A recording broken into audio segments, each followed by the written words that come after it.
Today I'm going to be showing you how to do an abstract graphic design, but we're going to have a couple rules as far as coming up with the design. The first thing that you might want to look at are the instructions. They do have the criteria and sort of the rules of the road for this project. The first one is that you are only allowed to use blocks, squares, rectangles, and circles only. No triangles for this one. You also have to use one of the basic design formats that you see here, and I'll show you that right now. In graphic design, most graphic designers use computers, and when they are using their computer, they have in their mind an idea of how the finished product is going to look. And when they go to school to be graphic designers, they learn some of these basic formats of how to arrange things. You can pick up just about any catalog, magazine, anywhere that a graphic designer has sort of had their hands in things, and this is an example of what a graphic designer does. But when you look at it, you're going to see that they've followed some of those basic rules of how to lay things out. This particular page here is what we call a grid format. Everything is nice, neat, and orderly in a grid style design.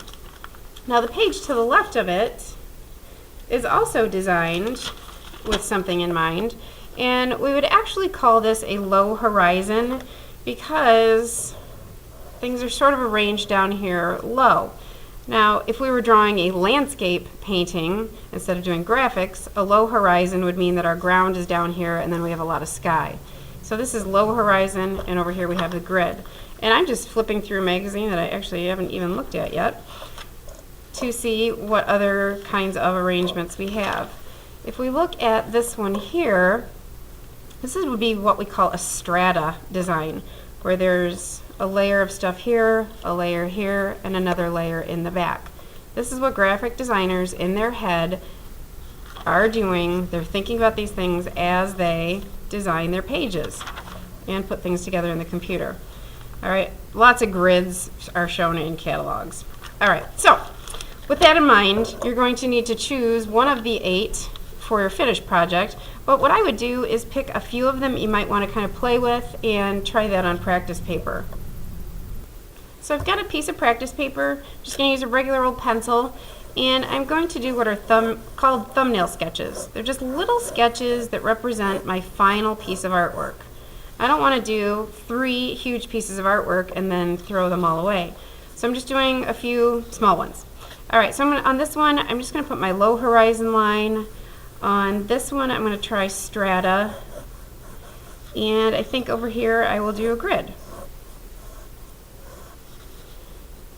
Now with these, what I'm not doing, or what I should mention is, we're not really going to see these lines when we're all done.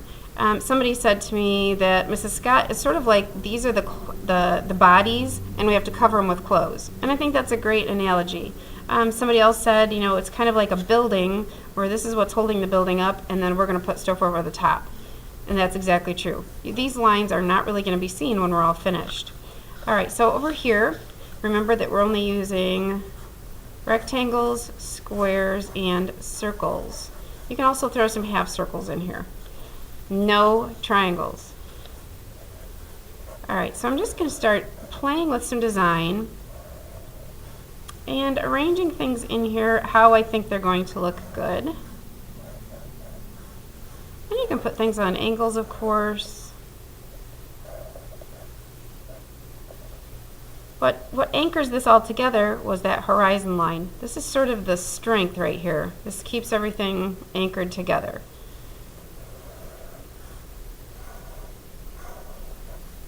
All right, and I'm just kind of playing with each one. You don't want to make completed drawings on each one. These are just to sort of play around.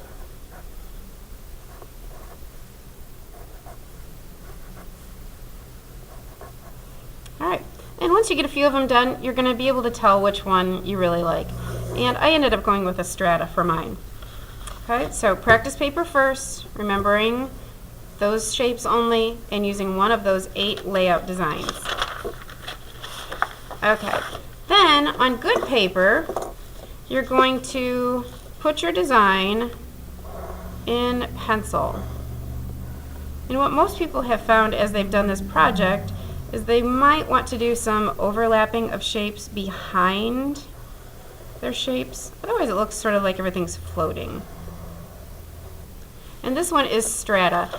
If I turn it this way, it sort of looks like the layers of the earth, sort of. One thing you want to keep in mind as you're doing this is to vary the shapes of, or the sizes of your shapes. And don't leave everything the same size or it's going to be very, very boring to look at for the people who look at it when you're finished. And it's okay once in a while to throw in a surprise shape that keeps people looking at your artwork. Alright, once you get it done with pencil, you're then going to trace it with Sharpie marker, and we're going to use the ultra fine Sharpie for this. So I'm just going back over ultra fine Sharpie. Do not use the big thick ones. We don't want the black lines to be the highlight. We want our beautiful coloring that's about to happen to be the highlight. Alright, so trace all that and then it'll be time to color.